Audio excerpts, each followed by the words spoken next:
नमस्कार दोस्तों, स्वागत है आपका द न्यूज लॉन्चर के इस यूट्यूब मंच पर। दोस्तों, पहले एक क्लिप देखिए आप। भारत के 600 करोड़ मतदाताओं ने 2014 में 2014 में 30 साल बाद पहली बार किसी एक राजनीतिक पार्टी को केंद्र में सरकार बनाने के लिए पूर्ण बहुमत दिया है। भारत के 600 करोड़ मतदाताओं ने 2014 में 2014 में 30 साल बाद पहली बार किसी एक राजनीतिक पार्टी को केंद्र में सरकार बनाने के लिए पूर्ण बहुमत दिया है। देखा आपने, ये जगह है स्विट्जरलैंड और बोलने वाले हैं भारत के प्रधानमंत्री नरेंद्र मोदी। तारीख है 23 जनवरी 2018 और ये कह क्या रहे हैं? ये कह रहे हैं कि 2014 के लोकसभा चुनाव में भारत के 600 करोड़ वोटर थे, जबकि हकीकत यह है कि जिस तारीख को ये बोल रहे हैं उस तारीख को यानी 2018 में भारत में वोटर्स की संख्या 81 करोड़ 45 लाख थी, 814.5 मिलियन वोटर। लेकिन सवाल यह उठता है कि आज इसकी चर्चा हम क्यों कर रहे हैं? क्योंकि जिस संस्था के कार्यक्रम में यानी वर्ल्ड इकोनॉमिक फोरम के कार्यक्रम में मोदी जी बोल रहे हैं, मोदी जी के पीछे भी आप देख रहे हैं कि लिखा हुआ है वर्ल्ड इकोनॉमिक फोरम। उसी वर्ल्ड इकोनॉमिक फोरम ने एक रिपोर्ट जारी की है और उस रिपोर्ट में सबसे ज्यादा भ्रामक खबरें, झूठी बातें प्रसारित करने के मामले में नंबर 1 देश किसे माना है? भारत को माना है।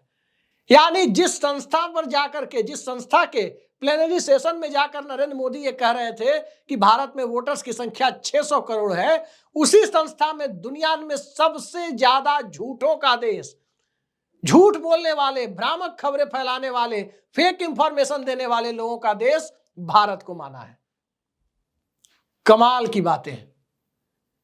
जिस देश का प्रधानमंत्री वर्ल्ड इकोनॉमिक फोरम की बैठक में जाकर के 600 करोड़ वोटर्स की बात करे, उसी देश के, उसी संस्था के द्वारा भारत के बारे में सबसे ज्यादा झूठी खबरें प्रसारित करने वाला देश बताया जाए, तो कई बार लोगों को आश्चर्य होता है कि आखिर हम कौन से हिंदुस्तान में जी रहे हैं।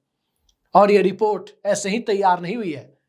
पूरी दुनिया के अलग अलग फील्ड के एक्सपर्ट्स, चाहे वो एकेडमिक्स के हों, शिक्षा जगत के हों, प्रशासन के हों, अर्थ जगत के हों, मीडिया के हों, किसी भी तरह के एक्सपर्ट, अलग अलग फील्ड के, इन सब ने मिलकर 1490 लोगों ने मिलकर इस रिपोर्ट को तैयार किया कि आखिर दुनिया में सबसे ज्यादा झूठों का देश कौन है, सबसे ज्यादा झूठ कहां फैलाया जाता है।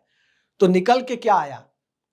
निकल के आया कि हमारा देश, जिसे सोने की चिड़िया कहा जाता है, उसे सबसे ज्यादा झूठ फैलाने वाले देशों की श्रेणी में टॉप पर रखा गया है। अब सवाल ये उठता है कि कैसे दर्जा मिला। यहां फैक्ट चेक करने वाले कुछ वेबसाइट्स भी हैं, कुछ यूट्यूब चैनल भी हैं, और कई बार ऐसा देखा गया, खासकर मोहम्मद जुबैर के मामले को देखें तो अगर किसी झूठ को उजागर करने के लिए कोई सच बोलता है तो किसी न किसी बहाने उसे जेल में डाल दिया जाता है, किसी न किसी बहाने उसे प्रताड़ित किया जाता है। यानी नरेंद्र मोदी जो बात कहते हैं, तंज कसते हुए कहते हैं, विपक्षियों पर तंज कसते हुए कहते हैं, झूठ बोलो और झूठ बोलो, जोर जोर से झूठ बोलो। दरअसल उनके देश को, जिस देश पर वो पिछले 10.5 साल से शासन कर रहे हैं, उस उनके ही देश को, इसी देश को पूरी दुनिया में सबसे ज्यादा झूठों का देश कहा जाए तो ये हमारे लिए शर्मिंदगी का विषय है। भले ही कुछ लोगों के लिए गर्व का विषय हो, भले ही कुछ लोगों को ये लगता हो कि हिंदुस्तान में झूठ बोल करके ही जब शासन किया जा सकता है, झूठ बोल करके ही जब बलवा और सांप्रदायिकता को बढ़ावा दिया जा सकता है, व्हाट्सएप यूनिवर्सिटी को झूठों की यूनिवर्सिटी का अघोषित दर्जा मिला हुआ है, तो फिर इस देश में सच की जरूरत क्या है? बाजार में रखे हुए सारे झूठ तो आसानी से बिक जाते हैं, सच बेचारा टोकरी में पड़ा रह जाता है। और यही इस देश का मुस्तकबिल है, यही आज हिंदुस्तान में हो रहा है और यही पूरी दुनिया रिकॉग्नाइज कर रही है। क्यों रिकॉग्नाइज कर रही है? कितने झूठों को आप उजागर करेंगे? कितने सारे झूठ जो इस देश में फैलाए गए। गणेश जी दूध पी रहे थे, ये बात मोदी जी के पहले की है।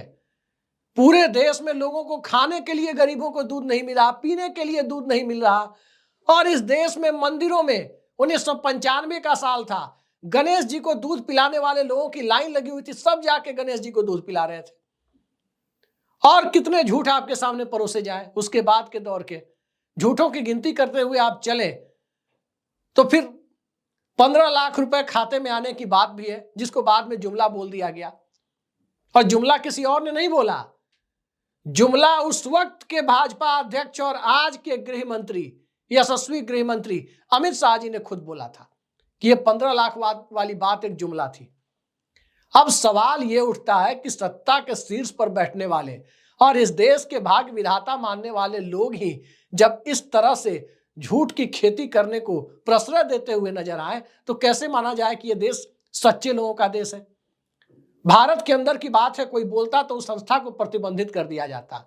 अब सवाल उठता है कि WEF ने, वर्ल्ड इकोनॉमिक फोरम ने जब यह रिपोर्ट जारी की है और उसी के सम्मेलन में प्रधानमंत्री भी जाते हैं, शाहरुख खान भी जाते हैं, तमाम मंत्री भी जाते हैं, तमाम सरकार के समर्थक आर्थिक एक्सपर्ट भी जाते हैं, सब लोग जाते हैं, तो क्या भारत को झूठों का देश कहने के चलते इसका भी बहिष्कार कर दिया जाएगा? क्या WEF को, वर्ल्ड इकोनॉमिक फोरम को भी टुकड़े टुकड़े गैंग और खान मार्केट गैंग बता दिया जाएगा? दिक्कत यह है कि इसे ये बताने में दिक्कत है, क्योंकि एक बार नहीं कई बार नरेंद्र मोदी वहां जा चुके हैं, हो सकता है आगे भी जाएं। पूरी दुनिया में अर्थव्यवस्था से संबंधित, लोगों की वेल बीइंग यानी लोगों की आर्थिक सेहत से संबंधित आंकड़ों को जारी करने के लिए इस संस्था को, इस स्वायत्त और स्वतंत्र निकाय को माना जाता है कि एक ऑथेंटिक और बहुत ही वाजिब संस्था है, और वो अब झूठों की गिनती करने निकली है। तो आप देख रहे हैं कि इस देश में गधे के दूध को लेकर एक अलग तरह का आज के जमाने में चल रहा है। आप ये भी देख रहे हैं कि तरह तरह के बाबा आ गए हैं सामने, अलग अलग किस्म के बाबा आ गए हैं। एक बाबा के लिए स्कूल बंद हो जा रहा है। इसी देश में एक बाबा ने कह दिया था, अब झूठ की खेती हो रही है तो मैं बता रहा हूं, एक बाबा ने कह दिया था कि उन्नाव में कितने हजार टन खजाना सोना पड़ा हुआ है। मनमोहन सिंह की सरकार ने खुदाई शुरू करवा दी थी कि देखो भाई खजाना है, कहीं मिल जाएगा, नहीं तो कोई चुरा लेगा। और आज की तारीख में झूठों की खेती की बात की जाए तो शुरू कहां से करें, खत्म कहां से करें, यही बड़ा आश्चर्य होता है कि आखिर कहा क्या जाए। हमारे देश के प्रधानमंत्री का इतिहास ज्ञान बड़ा ही विचित्र है। अब उसे हम झूठ की श्रेणी में नहीं रख सकते। UPSC की तैयारी करने वाले, SSC की तैयारी करने वाले, अलग अलग स्टेट कमीशन की तैयारी करने वाले छात्रों से हमारी अपील है कि जब भी इतिहास के बारे में कोई सवाल आए, याद करके नोट करके रखें कि प्रधानमंत्री ने उस बारे में क्या बोला था। शायद वही सही हो, कॉपी चेक करने वाले लोग भी और OMR सीट जो कंप्यूटर में चेक होती है वो उसे ही सही माने जो प्रधानमंत्री ने कहा था। जिन्होंने भगत सिंह को अंडमान जेल पहुंचा दिया था, सिकंदर को 2013 में पटना में तट पर पहुंचा दिए थे, चंद्रगुप्त मौर्य को गुप्त वंश का महान शासक बता दिया था। और इस तरह का इतिहास जब वो बताते हैं तो याद कीजिए वो बात भी जब प्रधानमंत्री नरेंद्र मोदी ने खुद कहा कि गुरु नानक, कबीर और बाबा गोरखनाथ यानी 3 अलग अलग शताब्दी के संत एक साथ इकट्ठा होकर धार्मिक चर्चा किया करते थे। सवाल यह है कि नीचे के झूठ की बात हम कैसे करें। मेरे पास भी कुछ दिन पहले एक व्हाट्सएप फॉरवर्ड आया और उस व्हाट्सएप फॉरवर्ड को एक खास इकोसिस्टम के लोगों ने भेजा था, एक खास ग्रुप में जोड़ रखा है। मैं बार बार एग्जिट कर जाता हूं, लोग जोड़ देते हैं। उसमें यह लिखा हुआ था कि बॉलीवुड इस देश में सांप्रदायिकता फैलाता था पहले, अब जाकर बॉलीवुड ठीक हो गया है। मतलब साबरमती से संबंधित फिल्म बनाई जाती है, 2002 के गुजरात के ऊपर फिल्म बनाई जाती है और प्रधानमंत्री समेत पूरी कैबिनेट उसे बैठकर देखती है, तब बॉलीवुड ठीक है। और गलत क्यों था वो भी मैं बताता हूं कि व्हाट्सएप फॉरवर्ड में क्या लिखा हुआ था। व्हाट्सएप फॉरवर्ड में लिखा हुआ था कि ठाकुर के पूरे परिवार को गब्बर ने मार दिया, ठाकुर के हाथ काट लिए, तब गांव खड़ा नहीं हुआ। लेकिन इमाम साहब का बेटा मार दिया गया, शोले फिल्म वाले इमाम साहब जो AK हंगल ने इमाम का रोल किया था और सचिन ने किया था उनके बेटे का रोल। तो इमाम साहब के बेटे को मार दिया गया तो उसके बाद पूरा गांव गब्बर के खिलाफ खड़ा हो गया। इमाम साहब का बेटा अहमद है, जिन लोगों ने शोले देखी है उन्हें पता होगा। तो इस तरह के झूठ की खेती होती है और झूठ की खेती के सहारे सांप्रदायिकता को फैलाने का खेल चलता है। अब झूठ की खेती तो हम नहीं कहेंगे क्योंकि मुझे योगी आदित्यनाथ जी पर पूरा भरोसा है। मैंने एक वीडियो भी किया था इस पर और आपको बताया था कि 18 मई को पालघर में महाराष्ट्र की चुनावी सभा में इसी साल 18 मई 2024 को योगी जी ने क्या कहा था? मोदी जी 6 महीने के अंदर पीओके को भारत में लेकर आएंगे। 18 नवंबर को पूरा हो गया 6 महीना, आज 15 दिन ज्यादा हो गए, 15 दिन एडवांस में चल रहा है, लेकिन अभी तक पीओके भारत के कब्जे में नहीं आया। तो इस तरह से कैसे माना जाए कि WEF की रिपोर्ट को हम गलत ठहरा दें? कैसे गलत ठहरा सकते हैं? सवाल गलत और सही ठहराने का नहीं है, सवाल उस मानसिकता का है, सवाल उस सिस्टम का है, सवाल उस व्यवस्था का है जिसमें इस तरह से झूठ की खेती को प्रश्रय मिलता है।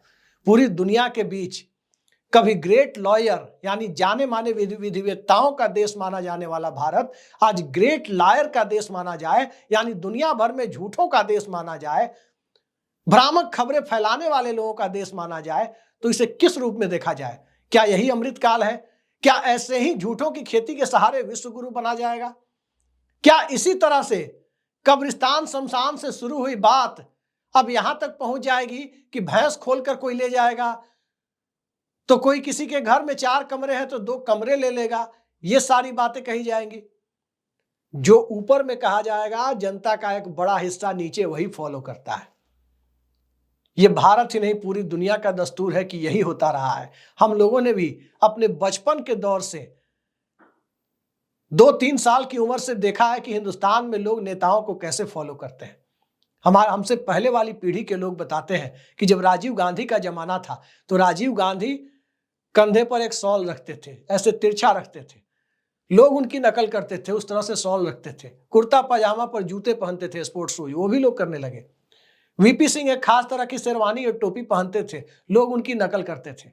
मोदी कुर्ता भी लोगों ने पहना, तो स्वाभाविक है कि जब पहनावे के तौर पर लोग अपने आइकॉन को, अपने नेताओं को और ऊपर बैठे हुए लोगों को फॉलो करते हैं, तो स्वाभाविक है उनकी आदतों को भी फॉलो करेंगे।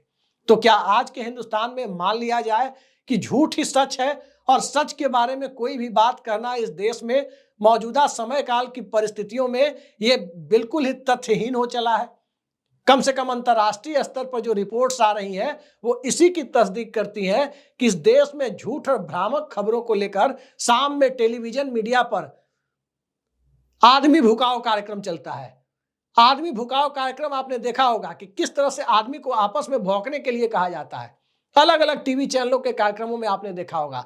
तो आदमी भुकाओ कार्यक्रम में एक पंडित जी भी बिठाए जाएंगे गेरुआ वस्त्रधारी, एक मौलाना भी बिठा दिए जाएंगे, दोनों में लड़ाई भी होगी, दोनों में गाली गलौज की नौबत भी आएगी, और इसके साथ साथ 2 प्रवक्ता भी बैठेंगे, कोई किसी को मुल्ला बोलेगा, कोई किसी को कुछ बोलेगा, कोई कुछ ऐसे शब्द बोलेगा जो हम यहां पर बोल दे तो यूट्यूब हमारे वीडियो को लिमिटेड कर देगा। स्वाभाविक है कि हम नहीं बोल सकते, नहीं लिमिटेड करता तब भी नहीं बोल सकते थे, लेकिन यही इस देश में झूठ और अपशब्द की खेती का नतीजा है कि अंतर्राष्ट्रीय स्तर पर किसी मामले में तो नंबर 1 बने। बदनाम हुए तो क्या हुआ, नाम तो हुआ ही। किसी मामले में अगर हम नंबर 1 बने हैं, झूठों के मामले में ही, झूठ की खेती के मामले में ही अगर हमारा देश नंबर 1 बना है, तो निश्चित तौर पर इसे सार्वजनिक तौर पर स्वीकार करना चाहिए कि चलिए कुछ तो मौजूदा दौर के अमृतकाल की उपलब्धियां हासिल हुई है। और अमृतकाल की उपलब्धियों का क्या कहा जाए जब इस देश में सत्ता के शीर्ष पर बैठे हुए व्यक्ति ही उसी संस्था में, जिस संस्था ने भारत को झूठों का देश कहा है, वहीं जाकर के भारत के वोटर्स के आंकड़े को गलत बयानी के साथ पेश कर रहे हो। तो सवाल यही है कि जब ऊपर ये हालत है तो नीचे क्या होगी? देखते जाइए, जो होगा वो आपके सामने ही है। आज के लिए इतना ही, नमस्कार।